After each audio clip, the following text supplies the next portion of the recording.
ആനക്കുളം ഇടുക്കി ജില്ലയിലെ അതിമനോഹരമായ ഒരു ഗ്രാമപ്രദേശമാണ്. അടിമാലിയിൽ നിന്നും അടിക്കടി ഇവിടേക്ക് ബസ് സർവീസ് ഉണ്ട്. ആദ്യ ബസ് രാവിലെ 7:15 KSRTC ആണ്. രാവിലെ 5 മണിയോടെ ഞാൻ തിരുവനന്തപുരത്തു നിന്നുമുള്ള KSRTCയിൽ അടിമാലിയിലെത്തി. ഇനിയുമുണ്ട് 2 മണിക്കൂർ.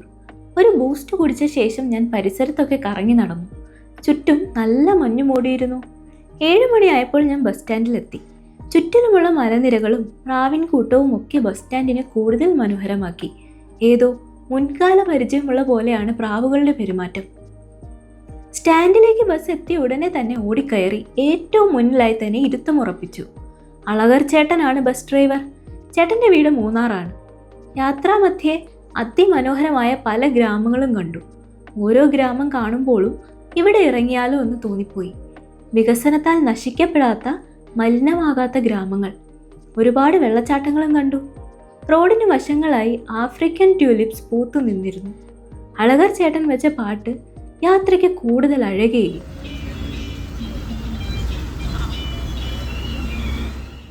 കൂടുതലും വളവുകളായിരുന്നതിനാൽ ബസ് നന്നായി കുലുങ്ങിയിരുന്നു. വീഡിയോസൊക്കെ പകർത്താനായിട്ട് നല്ല ബുദ്ധിമുട്ടായിരുന്നു. യാത്രയിൽ ആദ്യ കുറേ ഭാഗം ഏലത്തോട്ടങ്ങളാണ് കണ്ടത്. പിന്നീട് തേയിലത്തോട്ടമുള്ള ഗ്രാമങ്ങളിലെത്തി. ശേഷം വനവും മാനം മുട്ടുന്ന കുന്നുകളും ഒക്കെയുള്ള ഭാഗത്തെത്തി. ആനക്കുളത്തിന്റെ തൊട്ട് മുൻപിലത്തെ സ്റ്റോപ്പാണ് കുവൈറ്റ് സിറ്റി. പണ്ട് ഇവിടെ നിന്നും ആരോ കുവൈറ്റിൽ പോയത്രേ. കുവൈറ്റ് സിറ്റിയും ഒരു ഗ്രാമമാണ് കേട്ടോ. കൂടിപ്പോയാൽ 2-3 കടകൾ മാത്രമേ ഉള്ളൂ ഇവിടെ. അങ്ങനെ ആനക്കുളത്തെത്തി. ഇവിടെ ബാബുചേട്ടൻ്റെ ഹോം സ്റ്റേയിലാണ് താമസം. ആനക്കുളത്തിന്റെ പ്രത്യേകത എന്താണെന്ന് നിങ്ങൾക്കറിയാമോ? ഇവിടെ ആനകൾ ധാരാളമായി വെള്ളം കുടിക്കാനായി എത്താറുണ്ട്. ഇവിടുത്തെ വെള്ളത്തിന് എന്തോ ഒരു പ്രത്യേകതയുണ്ട്. ചെറിയ ഉപ്പ് രസമുണ്ടെന്നാണ് പറയപ്പെടുന്നത്. അതിനെക്കുറിച്ച് ഒരുപാട് പഠനങ്ങൾ നടന്നിട്ടുണ്ടെങ്കിലും വ്യക്തമായ ഉത്തരം ലഭിച്ചിട്ടില്ല. കേരളത്തിലാകെ 2 ഇടത്തിലാണ് ഈ പ്രതിഭാസമുള്ളത്. അതിൽ ആനക്കുളത്ത് മാത്രമാണ് നമുക്ക് 50 മീറ്റർ അകലത്തിൽ ഇരുന്നു കൊണ്ട് ആന വെള്ളം കുടിക്കുന്നത് കണ്ട് രസിക്കാനാവുക. ആനക്കുളം ടൂറിസ്റ്റ് ഏരിയയായി വികസിച്ച ഒരിടമല്ല. അതുകൊണ്ട് തന്നെ വളരെ സ്വസ്ഥത ലഭിക്കുന്ന ഒരു അന്തരീക്ഷമാണ് ചുറ്റിലും. ജീപ്പ് ട്രക്കിങ്ങിനായി ആളുകൾ എത്താറുണ്ട്. ധാരാളമായി അനേകം വെള്ളച്ചാട്ടങ്ങളുണ്ട് ഇവിടെ. ആദ്യം കണ്ട ചെക്ക് ഡാമിൽ കുളിച്ചെങ്കിലും ഓരോ വെള്ളച്ചാട്ടം കാണുമ്പോഴും വീണ്ടും ഇറങ്ങി കുളിക്കാനായി തോന്നി. വഴിയിലെങ്ങും വീടുകളിൽ ആളുകളെ കണ്ടില്ല. എല്ലാവരും തോട്ടം പണിക്കായി പോയിരിക്കുകയാണ്. കുറേ പൂച്ചകൾ ശാന്തരായി വിശ്രമിക്കുന്നത് കണ്ടു.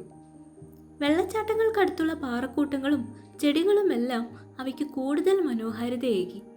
ഒരു 3 മണിയോടെ ജീപ്പ് ട്രക്കിങ്ങിനായി പോയി. നല്ല ഉൾക്കാട്ടിലൂടെയാണ് യാത്ര. വഴിയിൽ കാട്ടിയെയും മലയണ്ണാനെയും കണ്ടു. പിന്നെ നേരത്തെ ഞാൻ പറഞ്ഞതുപോലെ പിന്നെയും പുതിയ വെള്ളച്ചാട്ടങ്ങൾ. അവസാനമായി 33 വെള്ളച്ചാട്ടത്തിൽ പോയി.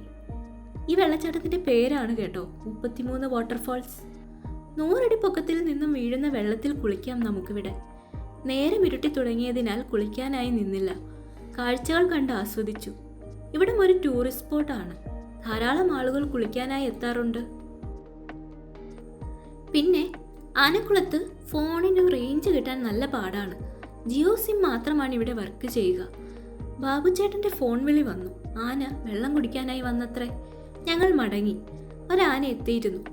ആസ്വദിച്ചുകൊണ്ട് തല പകുതിയും വെള്ളത്തിലേക്ക് മുക്കി പിടിച്ചുകൊണ്ട് ഉറവയിൽ തന്നെ തുമ്പിക്കൈ മുട്ടിച്ചു വെള്ളം വലിച്ചു കുടിച്ചുകൊണ്ടേയിരുന്നു. നിങ്ങൾ ആരെങ്കിലും ആന സന്തോഷത്തോടെ ശബ്ദമുണ്ടാക്കുന്നത് കേട്ടിട്ടുണ്ടോ? അല്ല, ചിഹ്നം വിളിയല്ല, സന്തോഷം കൊണ്ടുള്ള ഈ കിളികളൊക്കെ ഉണ്ടാക്കുന്ന ഒച്ചയില്ലേ, അതുപോലെയുള്ള ശബ്ദം. ഈ കുട്ടിയാനയുടെ വായിൽ നിന്ന് തന്നെയാണോ ശബ്ദം എന്ന് ഞാൻ സംശയിച്ചു. സന്തോഷം കൊണ്ട് കണ്ണ് നിറഞ്ഞുപോയി.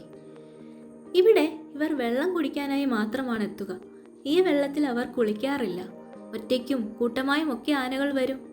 ഒരു കൂട്ടം വന്നാൽ മണിക്കൂറുകൾ കഴിഞ്ഞാണ് അവ മടങ്ങാറ്.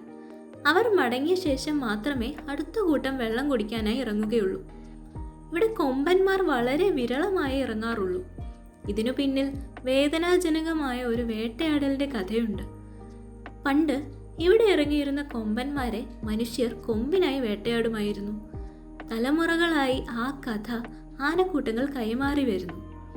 കൊമ്പന്മാർ അഥവാ വെള്ളം കുടിക്കാനായി ഇറങ്ങിയാലും ചുറ്റിലും പിടിയാനകൾ സംരക്ഷണത്തിനായി നിലയുറപ്പിച്ചിട്ടുണ്ടാകും. കുട്ടിയാന 2 ചെവിയും ആട്ടിക്കൊണ്ട് വെള്ളം കുടിച്ചുകൊണ്ടേയിരുന്നു. അന്നേ ദിവസം ആനകൾ കൂട്ടമായി വന്നില്ല. അടുത്ത ദിവസം രാവിലെയുള്ള KSRTC ബസ്സിൽ തിരിച്ച് യാത്ര പുറപ്പെട്ടു ഞാൻ. പോകുന്ന വഴിയിൽ തലേ ദിവസം കണ്ട വെള്ളച്ചാട്ടത്തിലും ഏലത്തോട്ടത്തിലുമൊക്കെ പോയി.